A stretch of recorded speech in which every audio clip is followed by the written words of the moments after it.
recorders, and so on. Also, exemptions from customs duty on certain electronic items which are now being manufactured in India are being withdrawn. Further, end-use based exemptions on palm stearin, fatty oils, and exemptions to various kinds of papers are also being withdrawn. To encourage domestic publishing and printing industry, 5% customs duty is being imposed on imported books. To further promote domestic manufacturing, customs duty reductions are being proposed on certain raw materials and capital goods.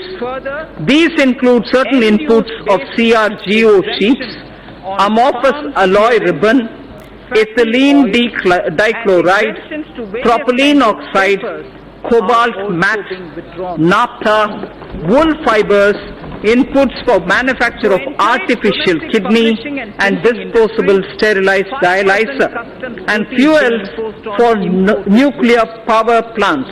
To further incentivize e-mobility, customs duty is being exempted on certain parts of electric vehicles.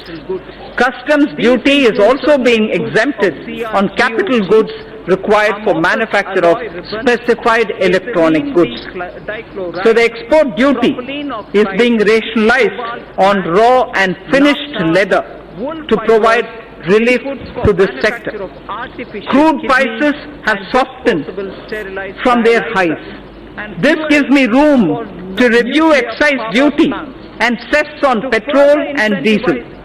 I propose to increase special additional excise duty and road and infrastructure cess. Customs duty is also being exempted on capital goods required for manufacture of specified electronic goods. So the export duty is being rationalized on raw and finished leather to provide relief to this sector. Crude prices have softened from their highs. This gives me room to review excise duty and cess on petrol and diesel. I propose to increase special additional excise duty and road and infrastructure cess, each one by 1 rupee a litre on petrol and diesel. It is also proposed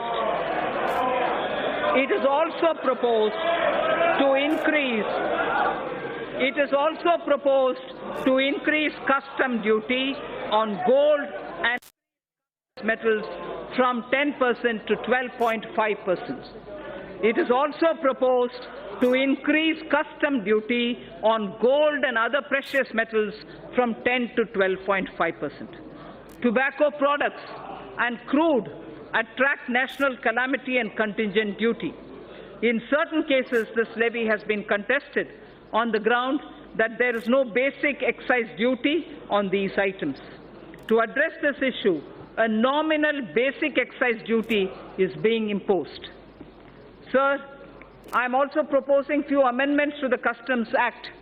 Recent trends reveal that certain bogus entities are resorting to unfair practices to avail undue concessions and export incentives. While we have intensified our efforts against such nefarious activities, provisions are being incorporated in the Act for enhanced penalty and prosecution for such offences. Further misuse of duty-free scrips and drawback facility involving more than 50 lakh of rupees will be a cognizable and non-bailable offence. GST has completed 2 years. An area that concerns me is that we have huge pending litigations from pre-GST regime.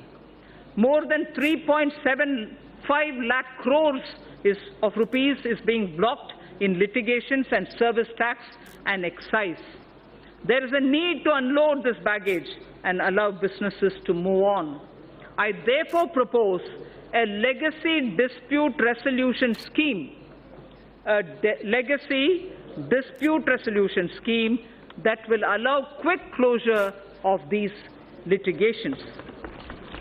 I would urge the trade and business to avail this opportunity and be free from legacy litigations. The details of my tax proposals are given in the annexure. Sir Speaker, I thank you for this opportunity, and with these words, I commend the budget to this august House. Thank you. To Srimati Nirmala Sitaram, Manya Vitt Mantri ji. I just would like to mention, although I have commended the budget, I just would like to mention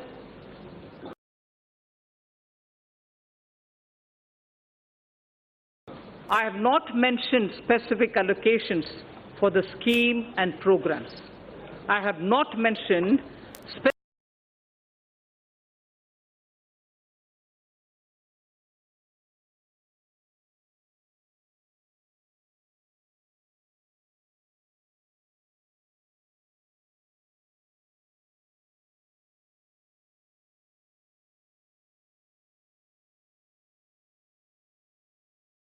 specific allocations for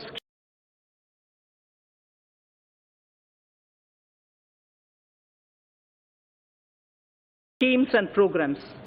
All these details are available in the budget documents as much as my speech's annexure.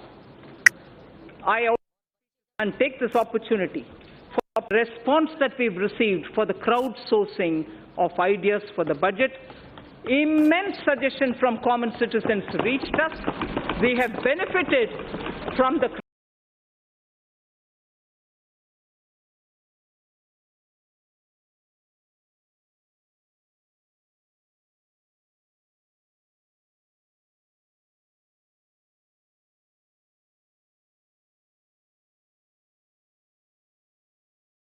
crowdsourcing. The